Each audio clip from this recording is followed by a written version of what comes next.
Holy cow, what, just a cow? Yes, I do have a wrestling related video, and just a cow probably won't talk much on that one. But first let me say this. On my New Year's video, my goals, I talked about doing a reshoot of a video I did a few years ago about the woman who loved Elvis, the filming locations. That is still a go. I am officially going to be starting that next week sometime. And it'll probably take me about 2 or 3 times going out and doing the locations and stuff, because I'm going to edit some screenshots and I'm going to edit the video in order that I want it to be at. And so yeah, I'm going to be starting that next week. So do expect that video in the coming future. It's going to be a pretty lengthy project of mine that I really want to do. Because I've tried to narrow down locations where I think they are. It may not be entirely accurate, but I want to make it as accurate as possible. So yeah, I'm going to be starting that next week. Maybe, I don't know, maybe in about 3 weeks, maybe somewhere around there. I'll upload that video after I'm all done editing and that, because it's going to be a pretty lengthy video. Probably one of my biggest projects I've ever done. And now, Sports Illustrated. You know, Sports Illustrated, I always felt that their magazine is where they lied. I felt like they should stick to sports like NBA, NFL, Major League Baseball. That's where they should stay at, where the stuff that they know the most about. They shouldn't venture out of that realm. That's only my opinion. So they released a top 20 list of the greatest wrestlers of all time.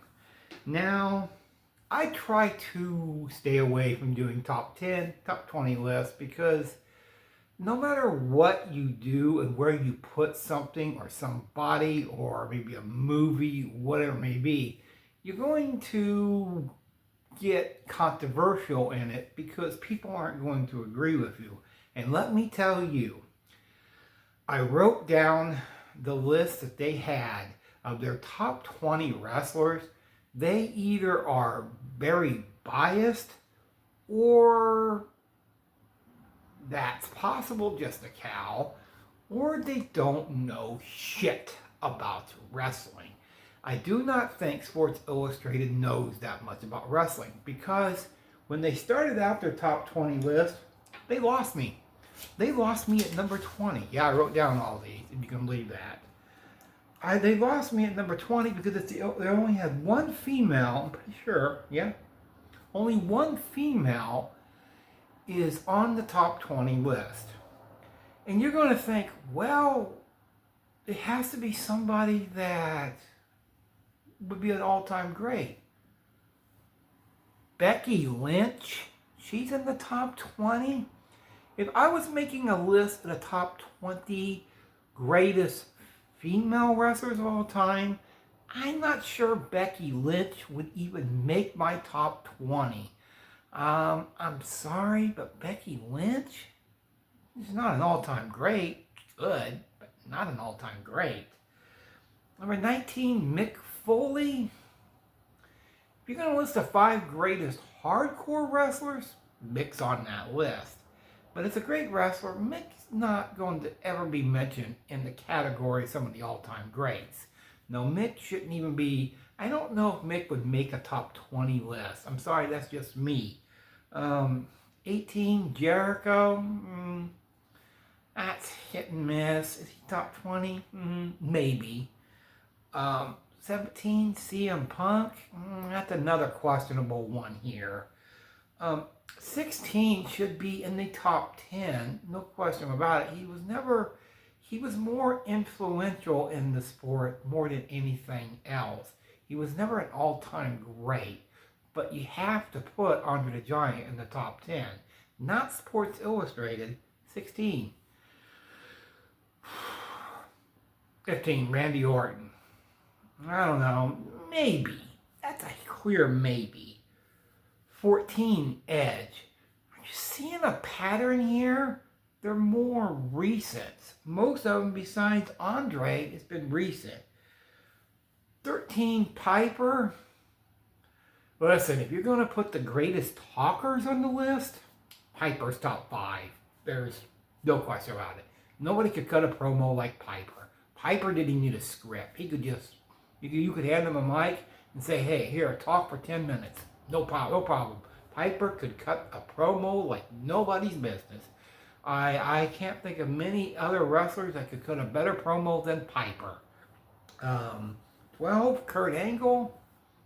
Kurt Angle should be top 10.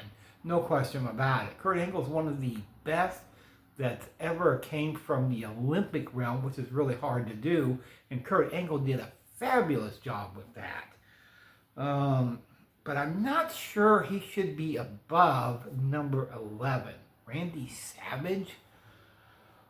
Madness himself? That's a good one in the top 20, but I think it should be higher. Number 10, Bruno Sammartino. Listen, I don't know much about Bruno. I'll even admit that.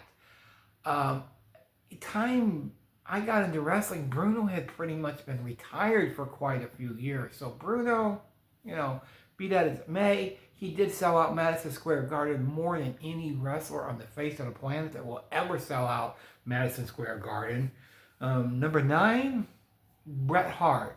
I find it interesting on this list that 9 and 8 are almost ones that are so influential, and they both were part of the Montreal Screwjob. 9 and 8 is Bret Hart and HBK.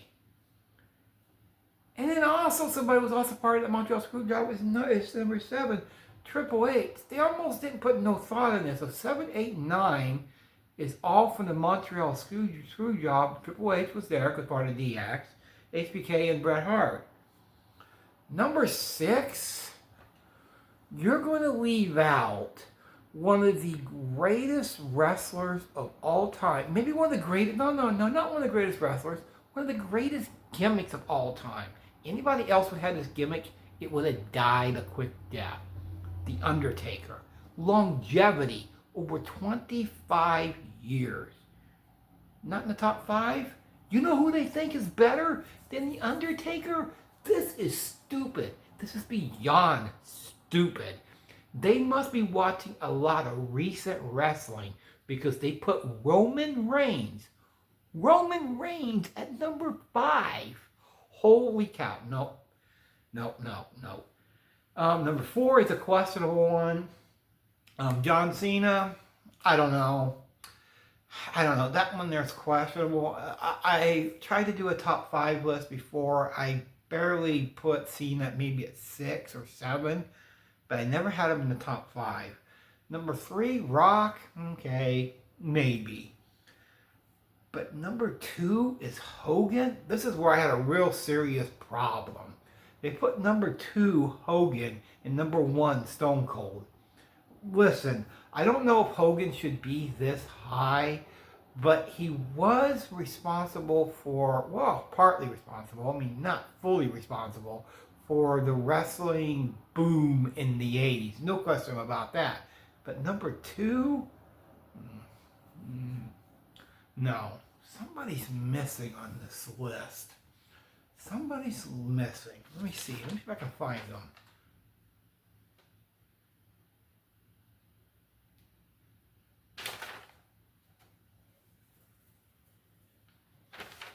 Wait a minute. You just listed, Sports Illustrated just listed the top 20. Can't be right. This can't be right. Stone Cold, Hogan, Rock, Cena, Roman, Taker, Triple H, HBK, Bret Hart, Randy Savage, Kurt Angle, Piper, Edge, Orton, Punk, Mick Foley, Becky Lynch. Oh, a minute. I'm really flabbergasted. What about, why is that one? They're telling me You list the 20 greatest wrestlers ever, and you leave out one of the greatest of all time. You could almost make a clear case. A clear case. If you're talking about the GOAT, you could talk about it. If you could talk about the Mount Rushmore of who you should put on Mount Rushmore, no question, Flair should be there. No question. You cannot do a top 20 list. You can't do a top 10. You can't do a top 5 without the Nature Boy. There is so many wrestlers that Flair is responsible for them getting into the business. Triple H, HBK, Chris Jericho, there is a lot of them that looked up to Ric Flair and what he did for the business. There's no question about it. No matter how you feel about it, how you feel about Flair and his retirement and unretiring and retiring and unretiring, no matter how you feel about him, he should be on the top 20 list. There were so many others that were left out that I could discuss, but this one is mind-blowing. It is simply mind-blowing that you're supposed to know so much about wrestling, Sports Illustrated, and they leave out one of the greatest of all time. My question is this: have they ever sat down and watched a Ric Flair promo? Have they ever sat down and watched some of his classic matches with Harley Race, Dusty Rhodes, Ricky Steamboat, Terry Funk? Have they even watched any of these matches? I highly doubt it. I highly, highly doubt it. You do a top 20 list and you leave out Ric Flair. This totally makes their list obsolete. Their list is obsolete. Their list is non-relevant because you leave out the GOAT, the greatest of all time. Do I think Ric Flair is numero uno? It's a tie between Flair and Hogan. If you're going to put them 1 and 2, you can sort of interchange each one, because I'm not talking, Hogan, I know, not the greatest of all time, but he's very influential in the sport. Same way, I don't mean to call wrestling a sport, but you get my point. Same way with Flair. I mean, that top 5, you need to have Flair, you need to have Flair, Hogan, Taker, and then anybody else you want to put after that is your business. But you got to have those in your top 3. There's no question about it. And Sports Illustrated should go back to doing what they know best, covering the NBA and doing that top 10 list, or NFL's top 10, Major League Baseball top 10, because they just made me realize they know nothing about wrestling. They put Becky Lynch in the top 20 and they left out Flair.